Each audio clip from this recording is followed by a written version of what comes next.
Full Committee. Section 5.04 enhances the oath to require an assistant to affirm under penalty of perjury that the voter represented to the assistant that the voter is eligible to receive assistance. Makes voting more dangerous by empowering poll watchers. Well, here we go yet again. Poll watchers. You know, it's no wonder that this keeps coming up. Same topic with the poll watchers, and enjoyed the conversation that I had with Dean Whitmire on this very topic. Not just today, but in prior conversations, and our concern for the provisions in the bill.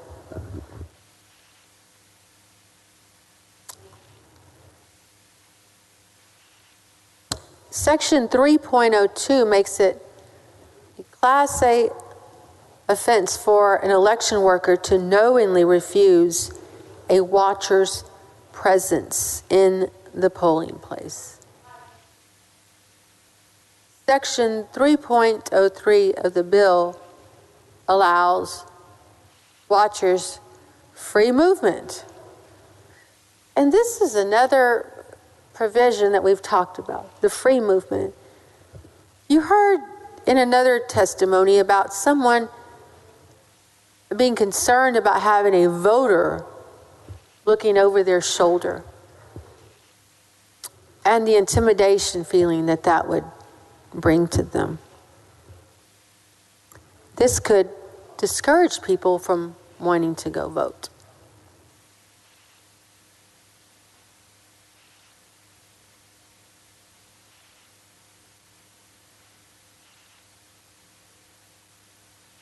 Section 3.05 makes it a Class A offense to obstruct a watcher. Section 3.06 allows watchers or candidates who appointed the watcher, who believe that they were wrongfully refused or obstructed, to seek injunctive relief and other remedies through the courts.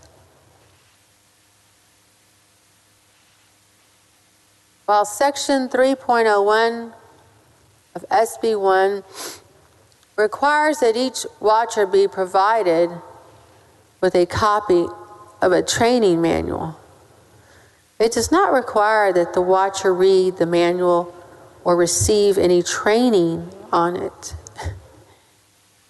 They keep coming back to that manual that they really don't have to read.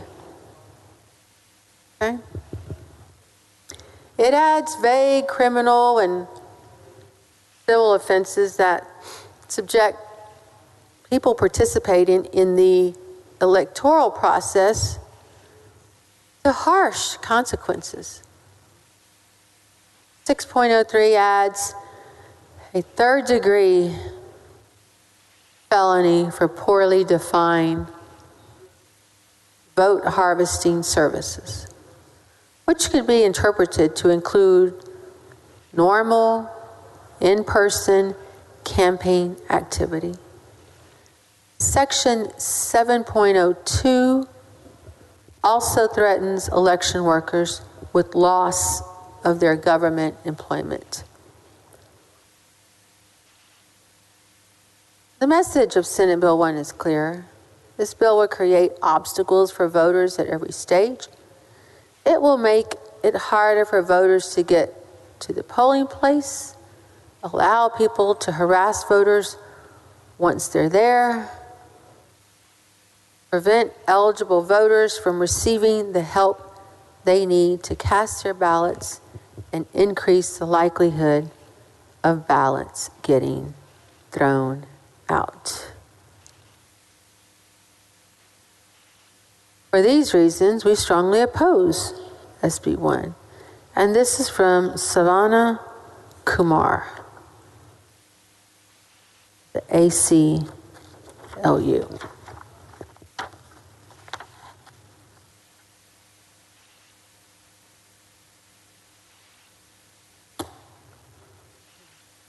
Skim through this binder.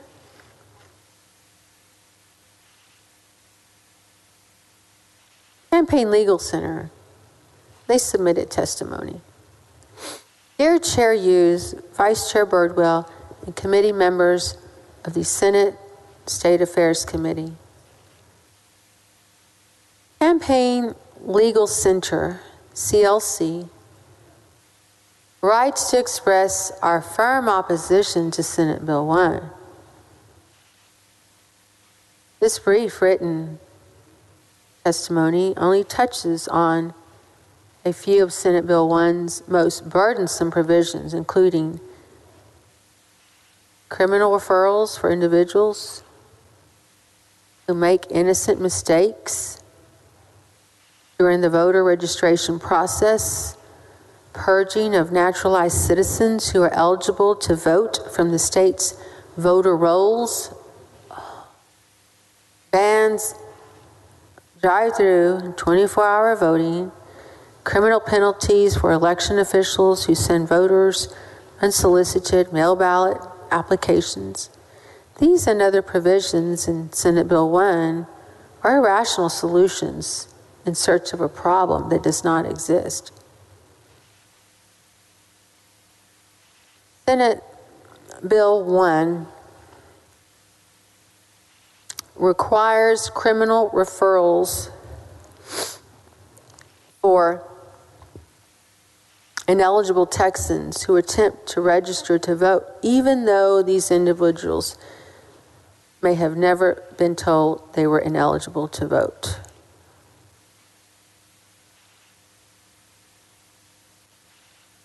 You know, we hadn't quite heard a lot about that in the bill. So I'm glad that the CLC has brought that into the discussion. Senate Bill 1 would require registrars to make a criminal referral to the Texas Attorney General, Secretary of State, and local county or district attorney when a person who is ineligible to vote merely attempts to register to vote. This is a significant, problematic expansion of Election Code 15.028 under Texas's current election law. Registrars are only required to make criminal referrals when a person who is ineligible to vote actually casts a ballot in an election. Further, the current law nor the proposed legislation require an eligible voter or registrant to know that they are ineligible to vote in order to be criminally referred. Without an intent requirement,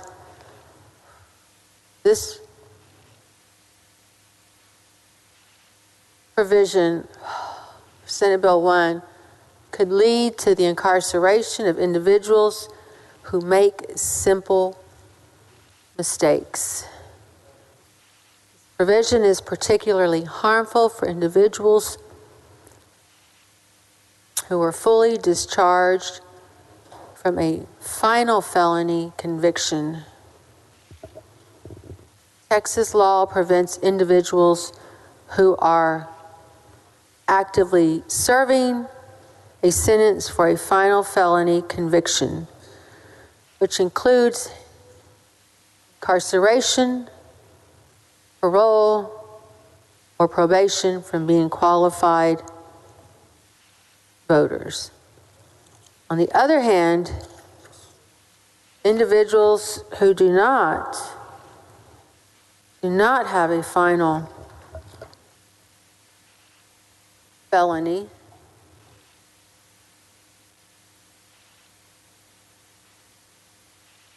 conviction, which includes incarceration, parole, or probation from being qualified voters. On the other hand, individuals who do not have a final felony conviction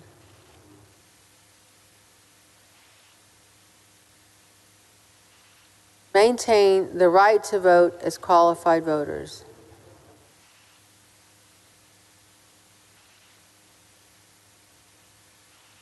These individuals include people who are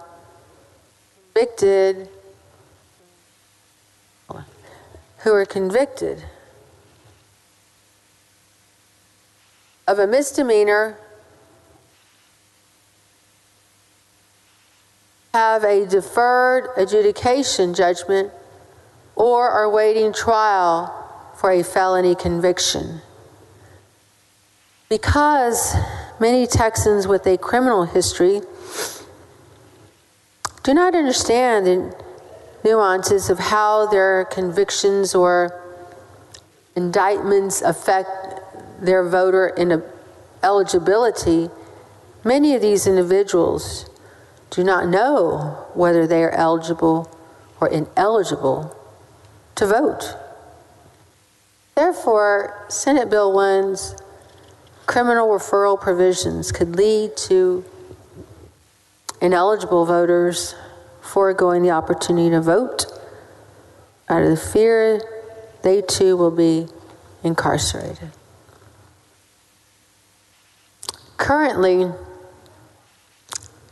Texas law does not require anyone, judges, attorneys, jail staff, or correctional officers to inform individuals the status of their ineligibility from voting.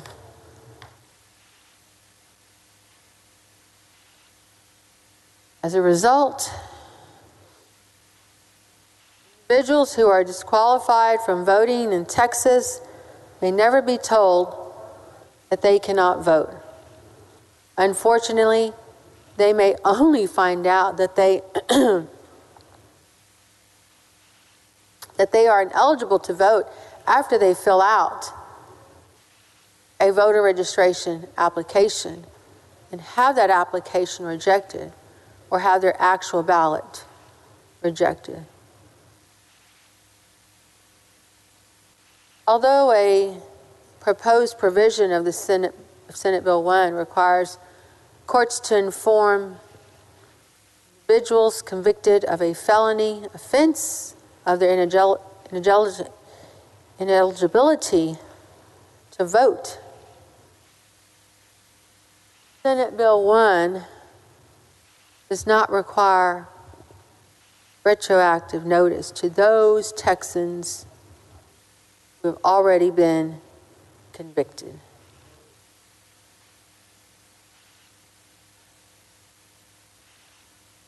By criminalizing these Texans' innocent attempts to register to vote, Senate Bill 1 threatens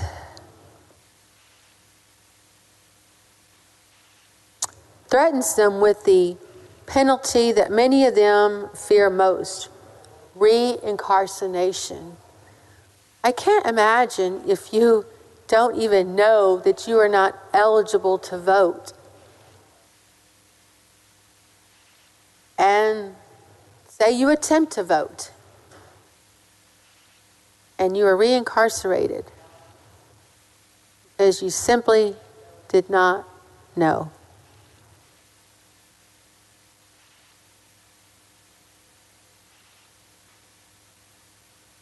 Senate Bill 1 targets naturalized citizens who are registered to vote by kickstarting voter purges based on notoriously inaccurate data provided by the Texas Department of Public Safety.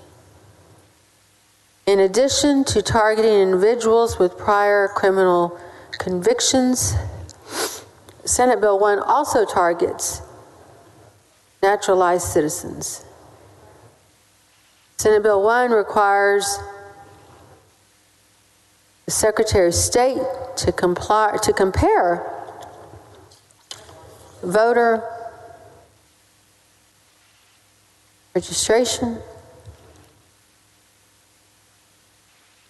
the records with the Texas Department of Public Safety.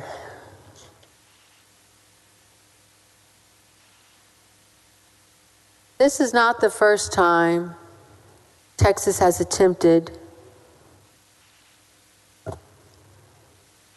to deprive naturalized citizens of their right to vote using DPS's system. 2019, local election administrators challenged the citizenship status of nearly 1,000 registered voters across Texas based on DPS's records at the direction of former Secretary of State David Whitley. I think we all remember that debacle. A few years ago,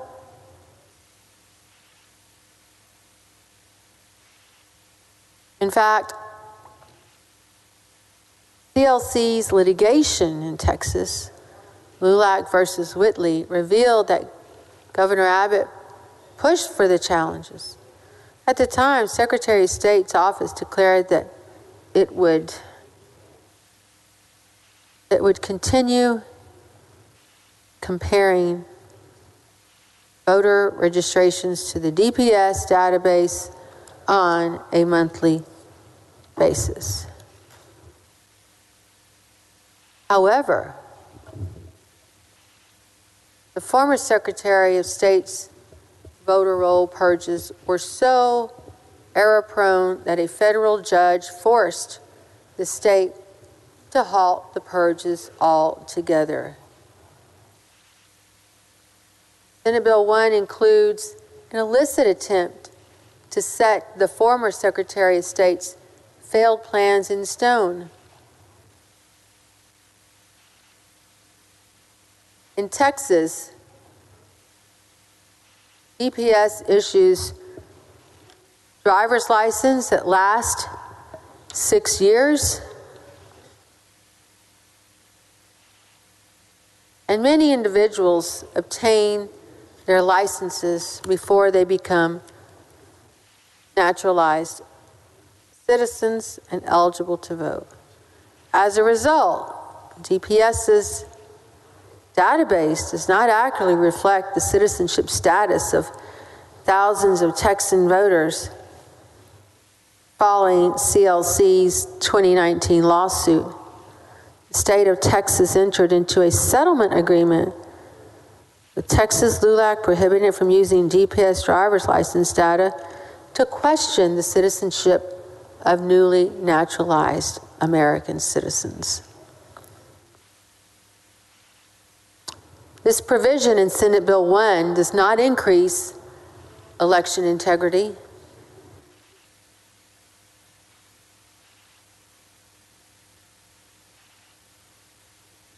Or prevent voter fraud. It only serves to prevent naturalized, disproportionately Latino citizens from exercising their right to vote by voiding their lawful voter registration. Senate Bill 1 prohibits counties from hosting drive-through and 24-hour voting.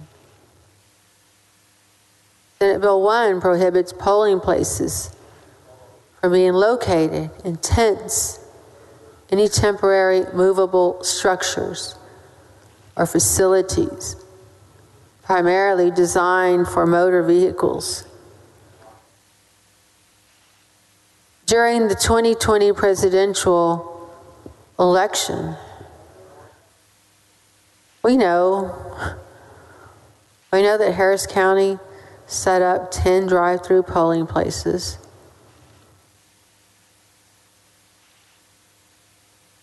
This method was wildly popular and led over 127,000 voters, approximately 10% of all in-person voters in Harris County, to cast their ballots at drive-through polling places, despite the success of drive-through voting during 2020's high turnout election. Senate Bill 1 would prohibit drive-through voting as an option for Texas voters. Senate Bill 1 also limits early voting, weekday hours, no earlier than 6 a.m. and no later than 9 p.m. Leading up to the 2020 presidential election, Harris County offered 8 24-hour polling locations that allowed voters to cast their ballots outside of traditional voting hours. These expanded hours were critical for voters like Silveria Sanchez, an emergency medical technician dispatcher in Houston, who was able to vote at 12:30 a.m. during a break from her overnight shift at the Texas Medical Center.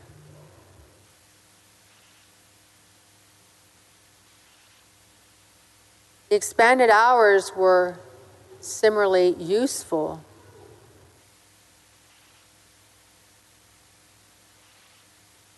They were useful for Houston voter Felix Sylvester, a grain elevator worker on the Houston Ship Channel, whose 8 and 12-hour shifts made it otherwise impossible to cast a ballot during regular voting hours.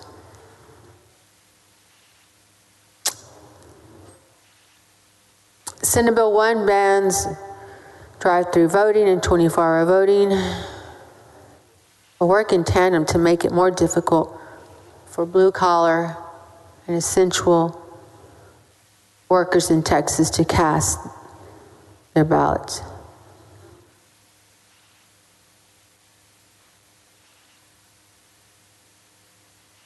Senate Bill 1 prohibits election officials from sending unsolicited vote-by-mail applications to voters. You know, we had some discussion about this. I believe it was Senator Eckhart and myself who talked about that you'd think you'd want it the other way, the nonpartisan elections administrator sending the ballots and not a particular or partisan campaign, a particular candidate doing that.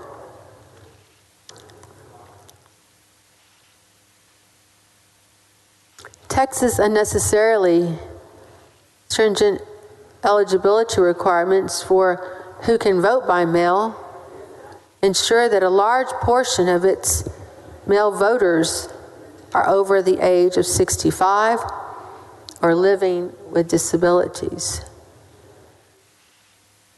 Prohibiting election officials from sending mail ballot application to these groups of voters does not serve to improve the integrity of Texas's elections.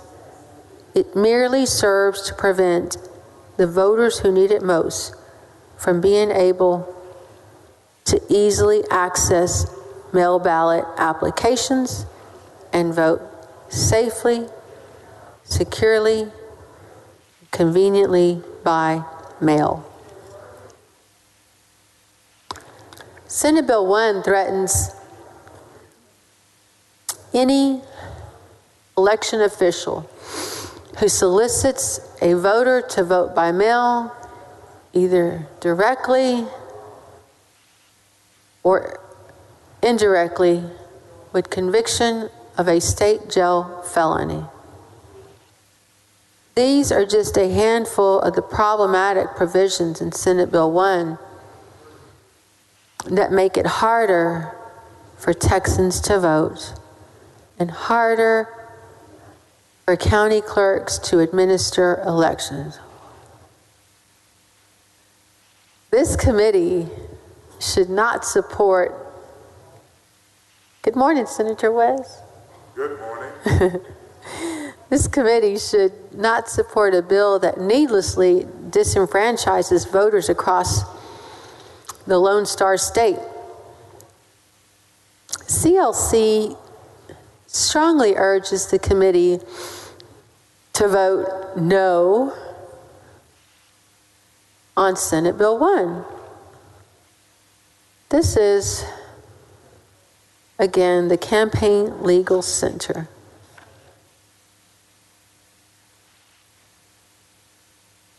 Now, go to testimony from every Texan. Every Texan appreciates the opportunity to submit testimony related to Senate Bill 1, election integrity, security. Maybe it should be insecurity. Every Texas opposes Senate Bill 1 for the following reasons. As the 87th legislative session begins its first special session on July 8th to address voting legislation that failed in the regular session, it's important for the public and the legislative members to consider the context of this proposal. Electoral reform proposals do not happen in a vacuum.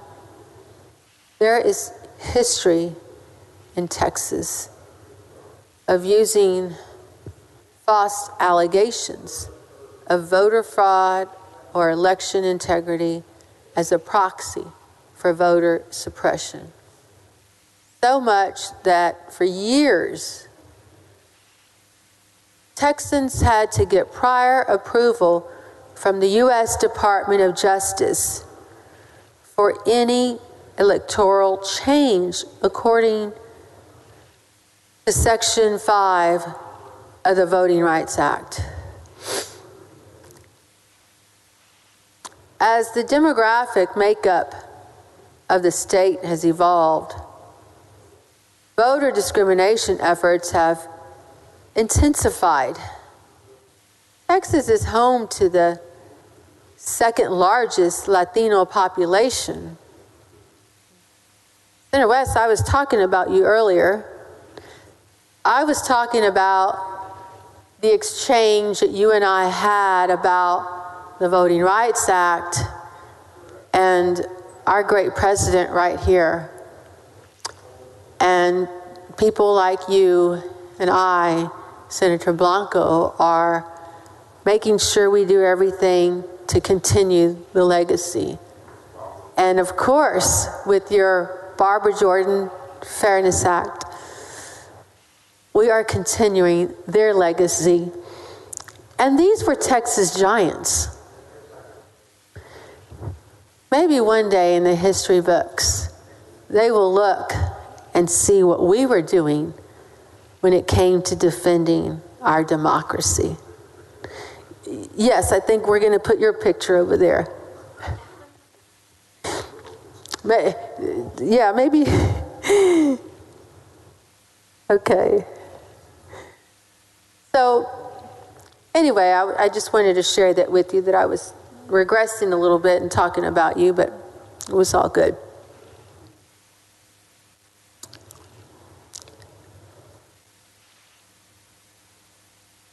Again, this is every Texan. I'm going to read just parts of their testimony. As the demographic makeup of the state has evolved, voter discrimination efforts have intensified. Texas is home to the second largest Latino population in the United States. And demographic projections show that by 2040, Latinos will constitute the majority of citizens in the state. Texas also has a Black population of more than 2 million and a consistently growing Asian American population. This makes Texas an ethnic minority majority state in total population, but not in voting strength. The increasing number of racial and ethnic groups in Texas highlights the need to vigilantly protect the voice and electoral rights of the state's Latino, Black, and Asian American electorate.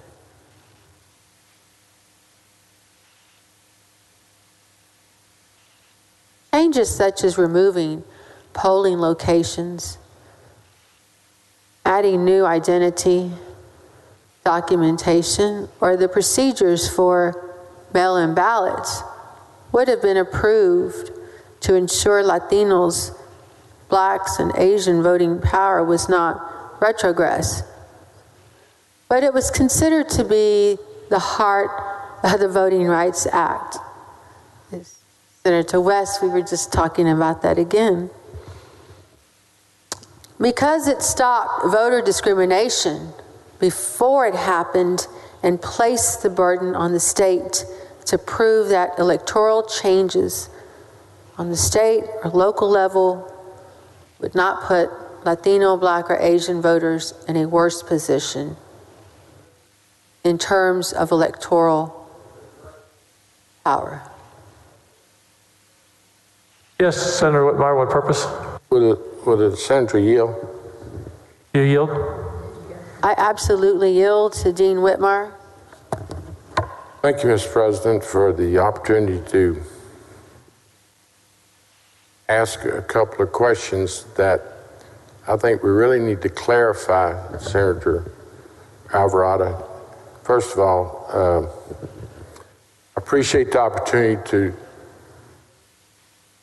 ask you questions and give you an opportunity to respond. I think we need to clear up the Harris County process that this bill will prevent going forward. As you and I have discussed previously,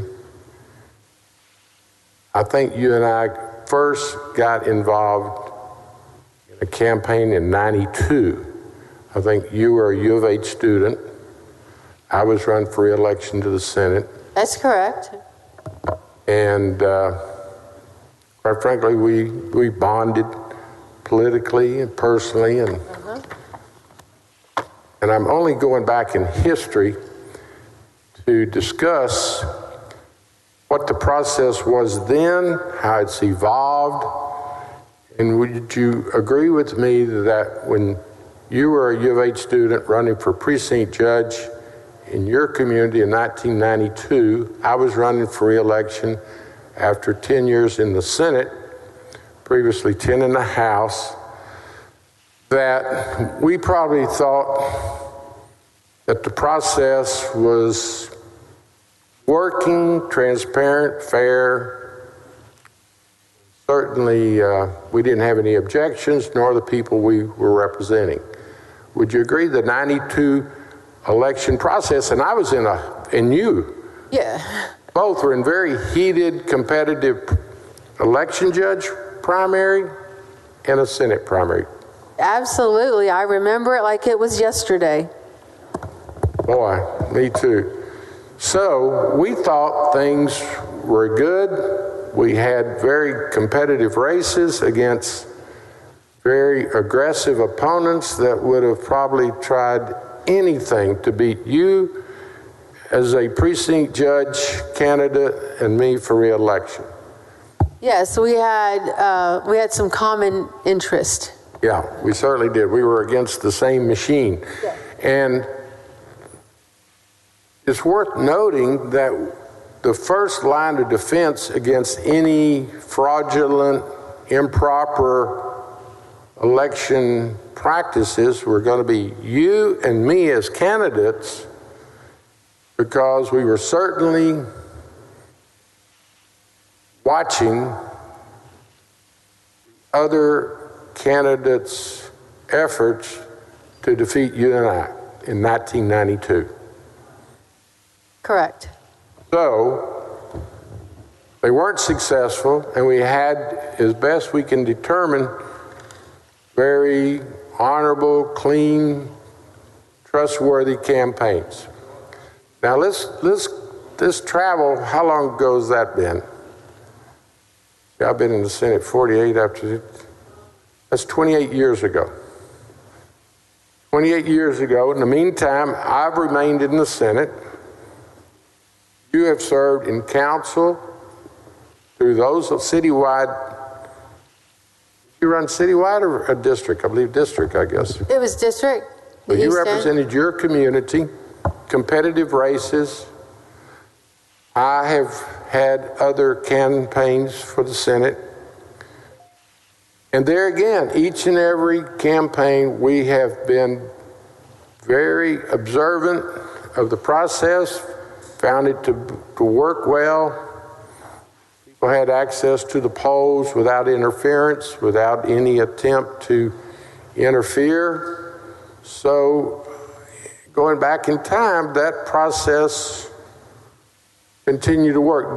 Did you, as a council member, ever, and I as a senator can say, I've never had anyone complain about how elections were conducted, except sometime maybe have to wait in line to vote. But have you had any real questions brought to you while you were an elected council member about any election process that could be tainted or fraudulent or crooked? I mean, I'm asking you to go back in this early morning, back in time. In fact, I guess it would be easier to ask you, when's the first time someone started complaining to you, or you would hear objections to elections maybe being fraudulent? Did you ever hear it while you were in city government? No, I never heard of anything that was fraudulent. Yeah. Now, we obviously had, back in those days, polling hours set out. In fact, if you recall, one of the complaints I received in recent years was early voting that first week would shut down at 4 o'clock in the afternoon. You familiar with that complaint? Yes. Yes. Why in the world would the county administration, county clerk, commissioner's court allow, if you won't, open elections, encouraging people to vote? Why would they close at 4 o'clock in the afternoon in a city like Houston that has so many? I'm not advised. Well, I'm advised that, in my judgment, it was one of the first appearances of voter suppression. You're going to have early voting, and it's going to stop when most folks, hourly wage earners, get off at 5, or you might even include school teachers that have to stay at school later than 4. Why in the world would you stop at 4?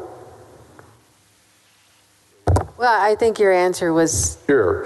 Was I think it's to discourage people, make it more difficult. But back to our election history, your own council, no complaints. You had the opportunity to then be a state representative. Did you ever hear any complaints about the voting process while you were a state representative? How long were you in the House? 10 years, just like you. 10 years? Wow, time flies. You were in the House 10 years. Recall a citizen complaint? Never. Local official complaint? No, people were calling about dead dogs and getting their trash picked up. No, that's when Stuff you're about to find out about. That's when you were a council member. Oh, yeah. No, state rep, no. Well, you know what? Guess what? Do you know how many calls I get as a state senator about trash pickup and about loose dogs and about city issues? Do you still get those calls? All the time. And you know why? In my judgment, we're accessible. I get probably during the interim as many calls about city, county, and a fair amount of federal calls because I'm in the community, got a district office you can walk into, and I'm certain you experience the same thing. And you know what? We address them, we pick up the phone and call. But back to this election process, which brings us together today. Your 10 years in the House, did you ever get a citizen or local official call or request to fix a broken election process? No, sir, I did not. Well, you know what? I haven't, during your 10 years in the House, I was here serving, I never did either. So let's keep going forward to how we come together in this proposition. You've been in the Senate, how long? Not quite 3 years. Okay, your first term? I'm in my second term. Second term. So during your tenure in the Senate, have you had a citizen or local official call and complain to you about the election process, that it was broken, fraudulent, and needed fixing? No. I've never gotten any of those. Not even one? No. You know what? Received none. Now, we did have the voter ID issue, which was hotly contested. We had an all-night, in fact, the last time I recall the Senate, well, that's not true. About a month ago, 2 months ago, during the regular, we were here all night. But I can recall being here all night on voter ID. And that was a hotly contested matter that has been implemented. Other than that matter, can you recall a controversy involving the elections? No, sir, I don't. Okay. So when, in your judgment, did it become a relevant issue to take up in the eyes of the proponents? When do you, now Senator Hughes does a fine job of defending his, bringing us forward in that previous session for that, he correctly states that he's brought election bills before us. But when's the first time you heard the allegation that campaigns or elections could be fraudulent? Well, I'd say it was sometime after the 2020 election. Yeah, would you not believe, it's your recollection, and could we agree that it was probably the November 2020 even presidential election? That's accurate. So that presidential election by then President Trump said it was going to be a fraudulent election. He actually has stated publicly he believes it was stolen. So we came into session in January. Was it your expectation that we would have a complete redo or a proposed election bill, which brings us to this morning in July? Were you expecting the session to be dominated? Of course, we had other major issues like COVID, which to, I think, most of our surprises, we conducted a successful session under those COVID conditions. And then we had the freeze, which certainly challenged the session. But when you got here in January, would you have put the election proposal in the top 3 categories of what we dealt with?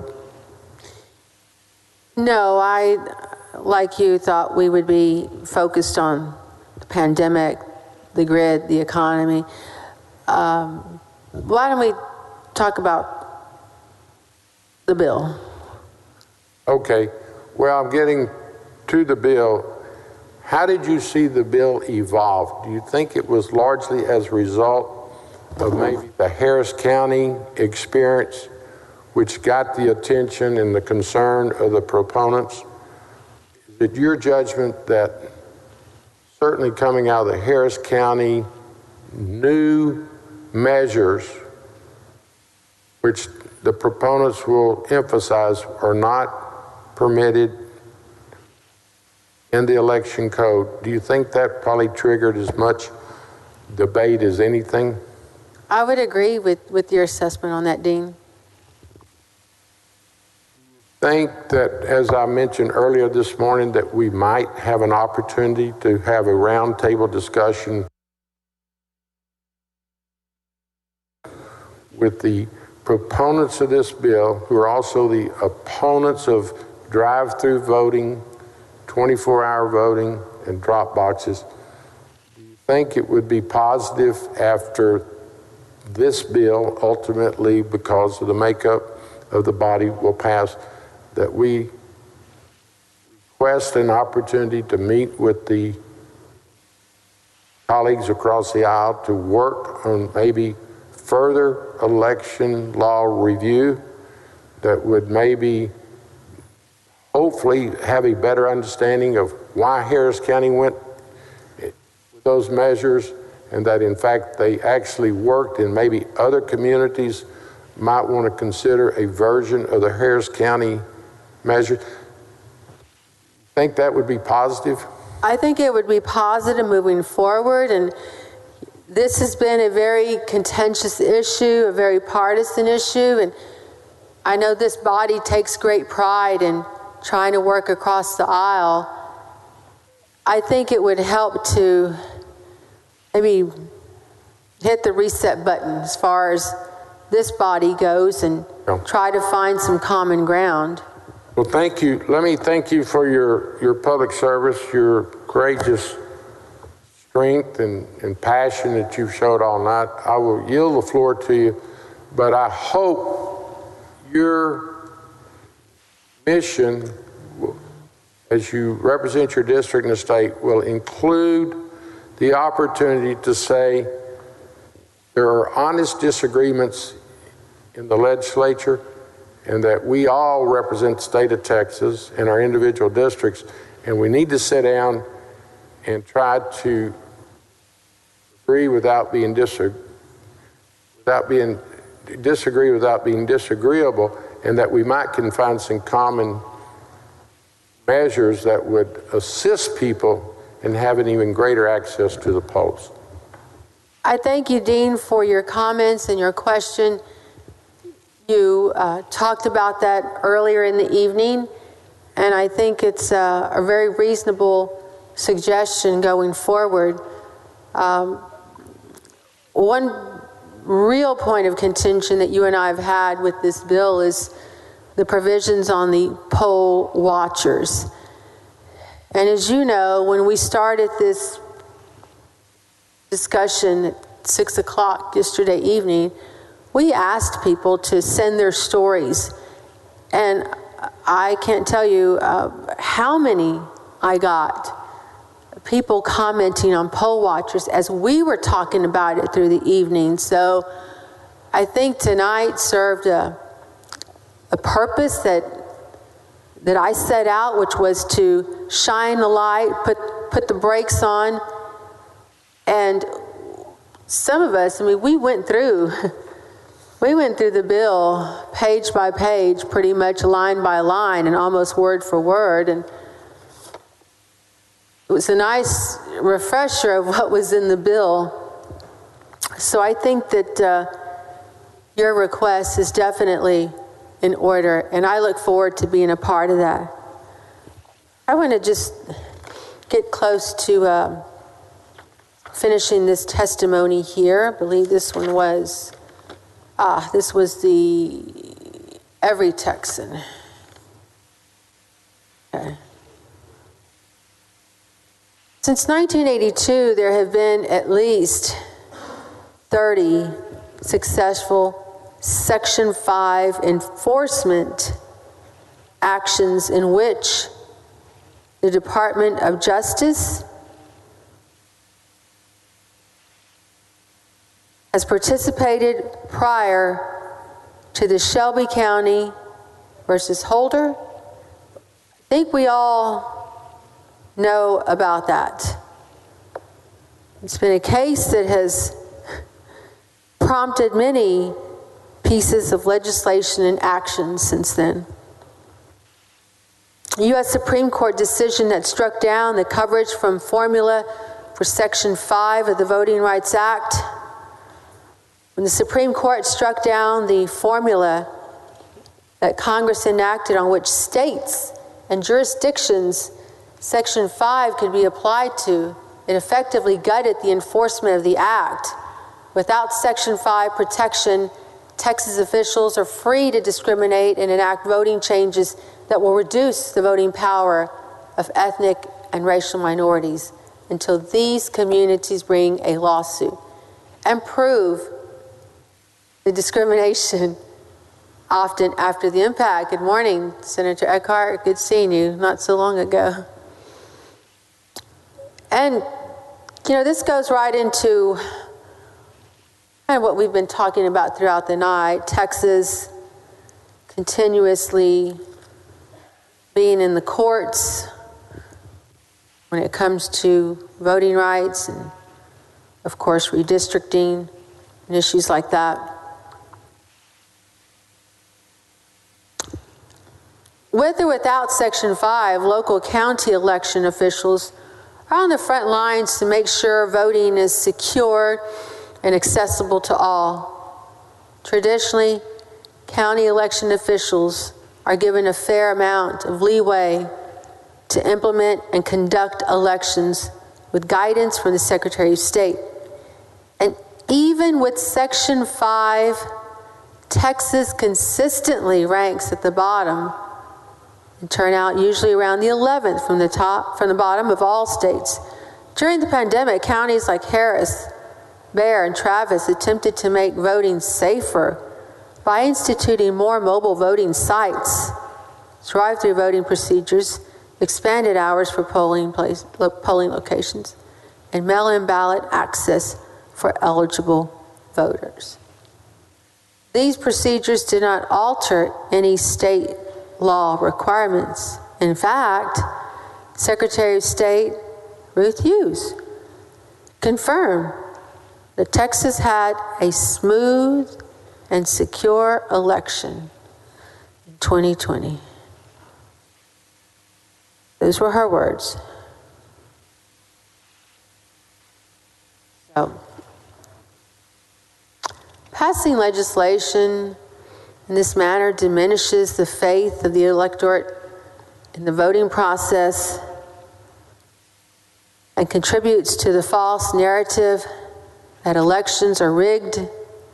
In the end, the institution of democracy itself is diminished. This can have lasting impacts. Youth who reported having been either encouraged to vote or taught how to register to vote in high school are more likely to vote and participate in other civic activities. For so many of these reasons, every Texan respectfully asked members of the committee to vote Senate Bill 1. That was their testimony. I'm going to move away from the witness testimony in committee.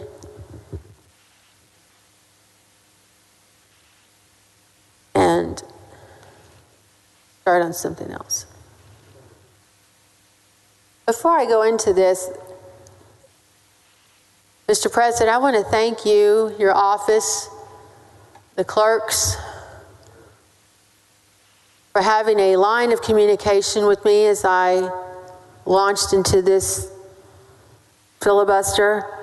I appreciate all the ladies who have been here, the staff working, your office.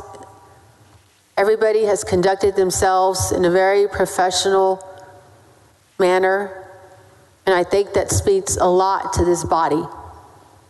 Who we are, Democrats, as Republicans, as senators, but most of all, as Texans. My friends, voter suppression anywhere is a threat to democracy everywhere. As we draw this discussion to an end, it is my sincere hope that simple acts by everyday Texans, from the Senate floor to the ballot box, can help to shed the light on all important issues. What do we want our democracy to look like? Do we want our state to be more or less inclusive? We want to make it harder or easier to vote for seniors who cherish their right to make their voice heard? Do we want access to our electoral process to be more difficult for people with disabilities? Or do we want to remove barriers for them? For our communities of color, do we want to defend the tremendous progress that we've made in civil rights and equality, or chip away at their voting rights on Senate Bill 1 at a time? Let's be clear, instead of making it easier to vote, this bill makes it easier to intimidate. Instead of making it harder to cheat, it makes it harder to vote. After all the rhetoric and practice politicians, consultants, and partisans and operators, this truly comes down to the people that entrusted us with their vote. They sent us to Austin to empower their voices, not to silence them. I proudly stand here with my colleagues who have been so supportive and outspoken and leaders in this issue, defending our democracy. I stand for my constituents who are not only targeted by the GOP under this bill, but will be disproportionately harmed. I think about the multi-generational families in the East End whose abuela has never missed an election but still needs just a little help filling out her ballot by mail.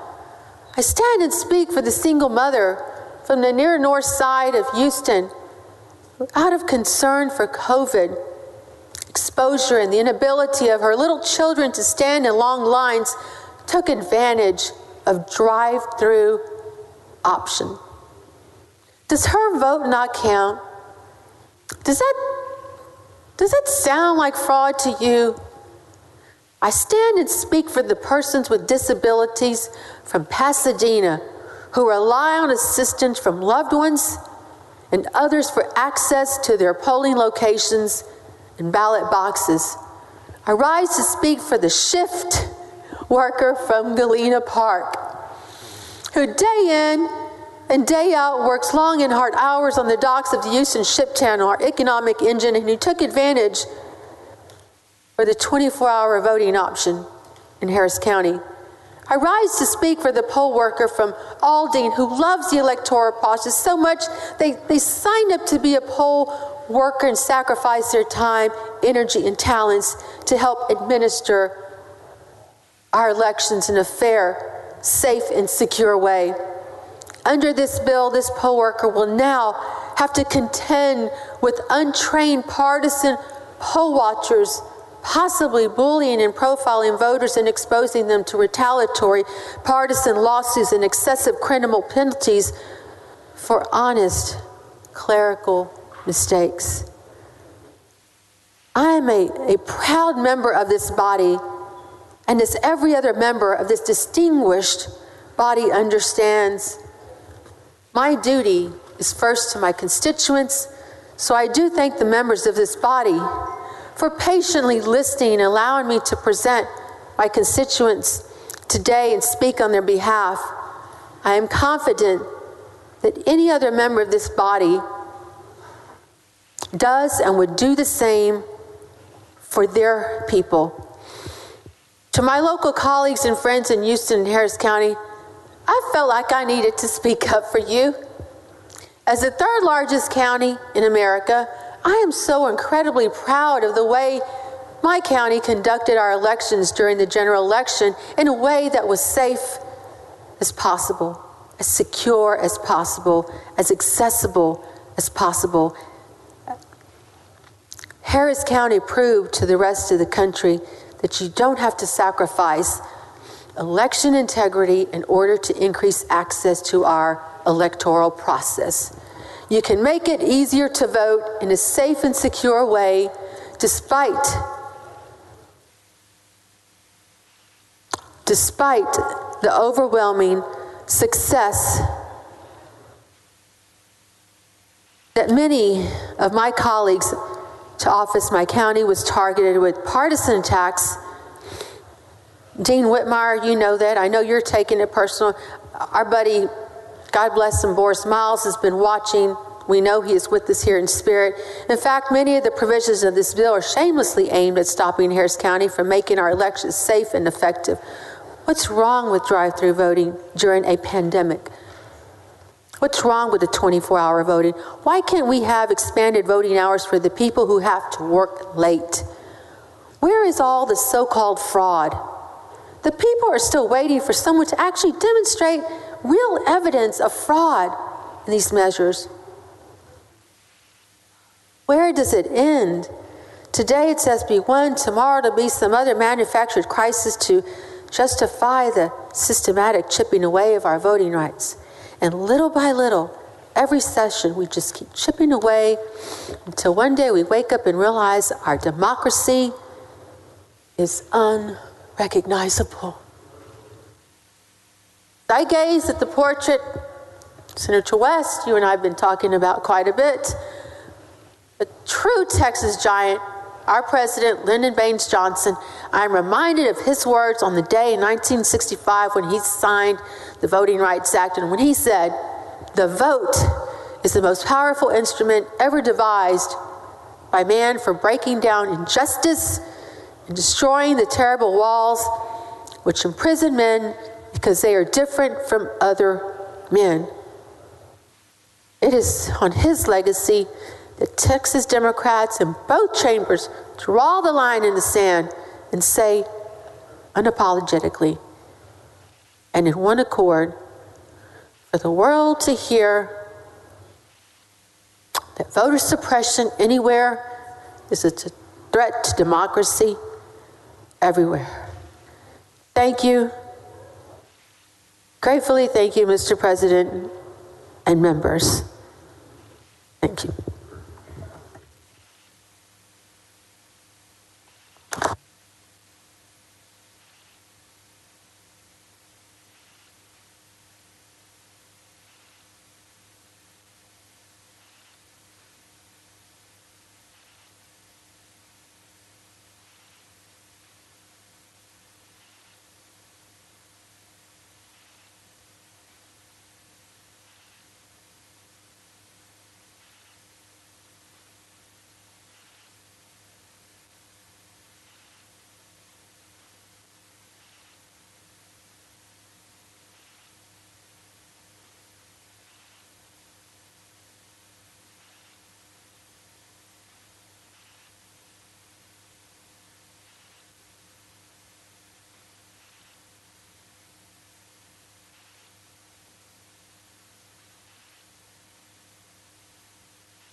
Members, since we had told everyone to be here at 9, we'll stand at ease for a few minutes for all members to be here.